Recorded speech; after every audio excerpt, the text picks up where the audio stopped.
Welcome to the Learning Pines YouTube. We hope this video helps.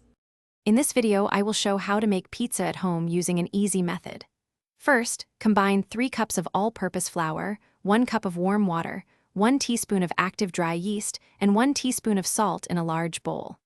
Mix until a shaggy dough forms, then knead it for about 5 minutes on a lightly floured surface until it's smooth and elastic. Place the dough in an oiled bowl, cover it, and let it rise for about 60 minutes, or until it has doubled in size. While your dough is rising, let's prepare the sauce and toppings. For a simple yet delicious sauce, use a 15-ounce can of crushed tomatoes. Season it with 1 teaspoon of dried oregano and 0.5 teaspoon of garlic powder. Now, gather your favorite toppings. Shred about 8 ounces of mozzarella cheese, slice some pepperoni, and prepare any vegetables like bell peppers or mushrooms. Remember to slice your vegetables thinly so they cook evenly and don't make your pizza soggy. Now for the fun part, assembling your pizza. First, preheat your oven to 475 degrees Fahrenheit with a pizza stone or baking steel inside.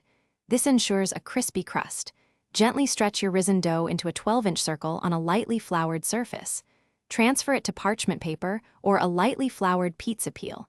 Spread your prepared sauce evenly over the dough, leaving about a 0.5-inch border around the edge for the crust. It's time to bake your delicious creation. Evenly distribute your toppings over the sauce, starting with the mozzarella cheese, then adding your meats and vegetables. Carefully slide the pizza, with its parchment paper if using, onto the preheated pizza stone or baking steel in your oven. Bake for 10 to 15 minutes, or until the crust is golden brown and the cheese is bubbly and slightly browned.